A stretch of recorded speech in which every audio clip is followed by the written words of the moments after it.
আসসালামু আলাইকুম। পবিত্ৰ ৰমজান মাহ চলি আছে আৰু পবিত্ৰ ৰমজান মাহত মই এটি বিশেষ বাসগৃহতে উপস্থিত হৈছোঁ, য'ত আচলতে পিতৃ মাতৃয়ে কান্দি আছে, আনকি তেওঁৰ দাদা এজন আছে, তেওঁ কান্দি আছে। আচলতে কিহৰ বাবে কান্দি আছে, কি হৈছে এই পবিত্ৰ ৰমজান মাহত, কি কাৰণে তেওঁলোকে কান্দিব লগা হৈছে। মই প্ৰথমতে এই ভিডিঅ'টো এই কাৰণে ক'ম যে ইমানেই শ্বেয়াৰ কৰিব। এই ৰমজান মাহত সকলোৱে বিচাৰি থাকে যে কি এটা কাম কৰি নিজে অকণমান নেকি কৰিব বা সবৰ কাম কৰিব। এই ভিডিঅ'ৰ যোগেদি হয়তো আপোনাৰ এটা সুযোগ ওলাইছে, এই ভিডিঅ'ৰ শ্বেয়াৰৰ জৰিয়তে হয়তো আপুনি এটা নেকি ইনকাম কৰিব পাৰিব বা আপুনি সবৰ অংশীদাৰ হ'ব পাৰিব। লগতে মই উল্লেখ কৰিম, এই ভিডিঅ'টো ইমানেই শ্বেয়াৰ কৰিব যে বদৰুদ্দিন আজমল বা সিৰাজউদ্দিন আজমল বা আমাৰ দবকাৰ যে ফাতিমা ৱেলফেয়াৰ ফাউণ্ডেশ্যনৰ আব্দুল জলিল দাদা, তেওঁৰ হাতত যাতে এই ভিডিঅ'টো পায়, কাৰণ তেওঁলোকৰ প্ৰয়োজন হৈ পৰিছে। এতিয়া এই ৰমজান মাহত তেওঁলোকে যথেষ্ট লোকক সহায় সহযোগ কৰি আছে, আমি দেখা পাইছোঁ। গতিকে মই আবেদন জনাম এই ভিডিঅ'টো তেওঁলোকে যাতে পায়, ইমানেই শ্বেয়াৰ কৰিব। আচলতে ঘটনাটো কি হৈছিলে, মোৰে এজন কলেজ ফ্ৰেণ্ড আৰু তেওঁৰ লগতে এনেকুৱা এটা ঘটনা সংঘটিত হৈছে, যি ঘটনাত ইতিমধ্যে আমি আহি উপস্থিত হৈছোঁ তেওঁৰ বাসগৃহত, আৰু তেওঁৰ মাতৃ আছে।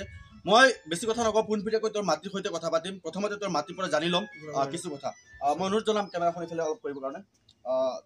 আপুনি তেওঁৰ মাতৃ হয় নেকি? আলী আকবৰৰ মানে কি হৈছিলে তোৰ? দুইটা কিডনী ফেইল হৈ গ'ল একেলগে নেকি? দুইটা কিডনী ফেইল হৈ গ'ল। এতিয়া মই বচাবলৈ চেষ্টা কৰি আছোঁ।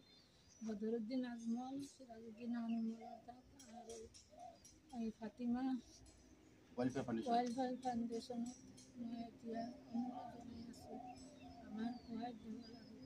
আমাৰ ল'ৰাটো বচাবৰ কাৰণে মই এতিয়া খুব চেষ্টা কৰি আছোঁ, আমাৰ ল'ৰাটো বচাবৰ কাৰণে। আমি পৰা নাই, কোনো লাইন পোৱা নাই। মই এতিয়া কিমান টকা বৰ্তমানলৈকে খৰচ হৈছে আপোনাৰ?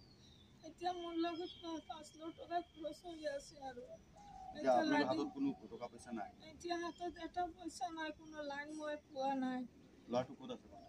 ল'ৰাটো এতিয়া আছে বেংগলোৰ হস্পিটেলত আছে। ভৰ্তি কৰোৱা আছে। ফটো আছে? ফটো আছে সব। ঠিক আছে, ফটো স্কেনাৰটো মই পোনপটীয়া আকৌ কিছু কথা পাতি লৈছোঁ। তেওঁৰ নাম আছিলে আলী আকবৰ, আৰু ইতিমধ্যে সেই আলী আকবৰ বেংগলোৰ হস্পিটেলত ভৰ্তি আছে।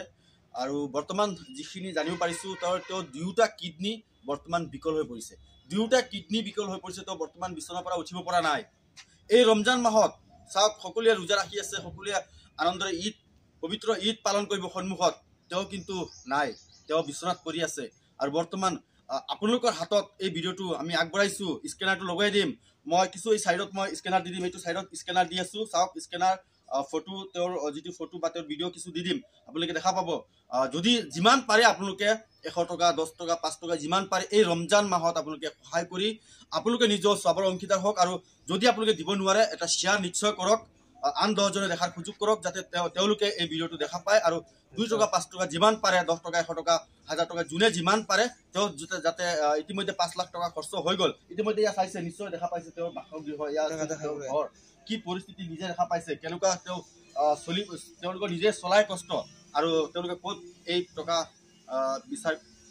ওলাব বিচাৰি বা ক'ত এই ব্যৱস্থাটো কৰিব।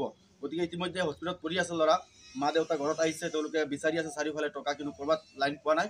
গতিকে এই ভিডিঅ'টো ইমানেই শ্বেয়াৰ কৰিব, বদৰুদ্দিন আজমল, সিৰাজউদ্দিন আজমল বা আমাৰ আব্দুল জলিল, ফাতিমা ৱেলফেয়াৰ ফাউণ্ডেশ্যনৰ স্বত্বাধিকাৰী, তেওঁৰ সৈতে যাতে পায়। লগতে মোৰ সৈতে তেওঁৰ পিতৃ বহি আছে, আমি তেওঁৰ পিতৃৰ সৈতে চেষ্টা কৰিম। কি হৈছিলে আপোনাৰ? কেনেকুৱা হৈছিলে? দুটা একলগতে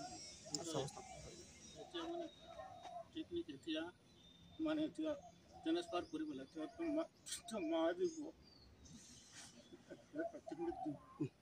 দুটা মানে চেঞ্জ কৰিব লাগে। কিমান টকাৰ প্ৰয়োজন বুলি কৈছে ডক্টৰে? 20 লাখ টকা। মানে ট্ৰেন্সফাৰ বহুত বাকী চব। এতিয়া ল'ৰাটো হস্পিটেলতে আছে, আপোনালোকে মানে ঘৰত আহিছে টকা পইচা বিচাৰি, কাক আবেদন জনাব, মানে কাক মানে বিচাৰে? আৰু লগতে আমাৰ যি অঞ্চলৰ স্থানীয় ৰাইজসকল আছে, ৰাইজে সহায় কৰিব বিচাৰে। স্কেনাৰ আৰু ফোন নম্বৰ দি দিব। ঠিক আছে, ঠিক আছে, আমি স্কেনাৰ ফোন নম্বৰটো দি দিম। ইতিমধ্যে আৱেগিক হৈছে, মাতৃও আৱেগিক হৈছে, ইতিমধ্যে কথা পাতিছে, গম পাইছে, পিতৃও আৱেগিক হৈ পৰিছে, কান্দি আছে। গতিকে আপোনালোকে জানে এই পবিত্ৰ ৰমজান মাহত বেছি একো নকওঁ, আপোনালোকে যিমান পাৰে সিমানে সহায় সহযোগ কৰক। 20 লাখ টকাৰ প্ৰয়োজন, ইতিমধ্যে আমি গম পাইছোঁ 20 লাখ টকাৰ প্ৰয়োজন। গতিকে আপোনালোকে যিমান পাৰে দি সহায় সহযোগ